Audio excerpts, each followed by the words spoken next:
দেখি বাড়ি বাড়ি আছে এদিকে। হ্যাঁ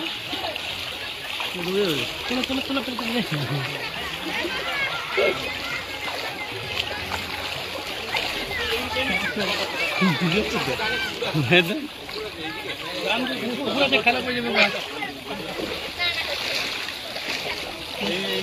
ওইদিকে রকি। আরে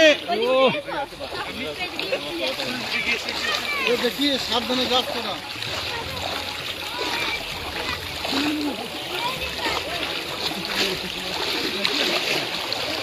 সামনেটা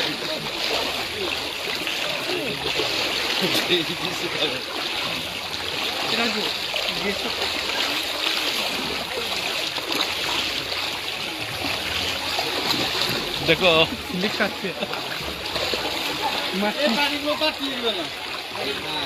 এদের সমস্যা হয়েছিল। এদের আগের লিস্ট ওদের নাম ছিল না বলে ঘরগুলো পায় না। এই লিস্টে নাম আছে, এই লিস্টে নাম আছে। হ্যাঁ সবার নাম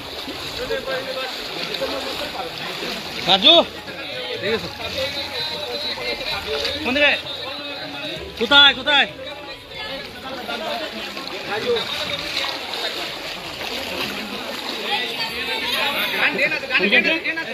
এইটা ঠিক আছে। এইদিকে এইদিকে এই যে টোটালি একটা বড় পাড়া আছে, এই একটা পাড়া আছে না, এটা একটু রাস্তা চারিদিকে রাস্তা। ওই একটা পাড়া আছে, ওখানেও জল উঠেছে। এই জলটা উঠতে লেগেছে মোটামুটি লোকগুলো সরে নিয়ে হবে তো। হ্যাঁ বাড়ির লোকগুলো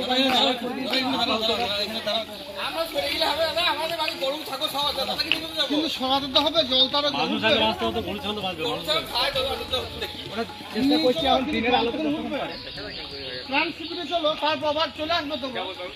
তোমার বাড়িতে তোমারই থাকবে, কিন্তু হঠাৎ কিছু হয়ে গেলে তখন না জলটা বেড়ে গেলে কি করে? বৃষ্টি যাও বিপদ জল তো তোমাদের বাড়ি। হ্যাঁ বাড়িতে সবাই বড় পাড়া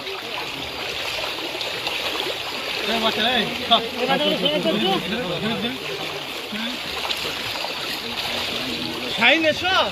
আচ্ছা চলাবো জল কাটবো এবারে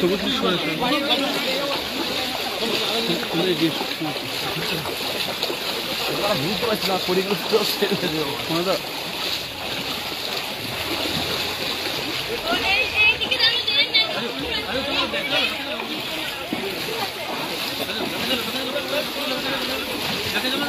দেখতে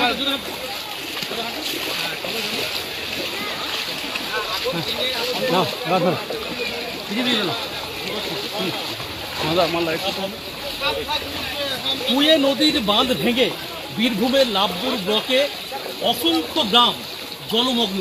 আমরা সেই গ্রামের একেবারেই গ্রাউন্ড জিরোতে কোথাও দেখছি জল ঢুকেছে, কোমরের বেশি জল। যেদিকেই দেখছি আমি একটু দেখাবো, গ্রামের ছবিগুলো দেখাবো একটু।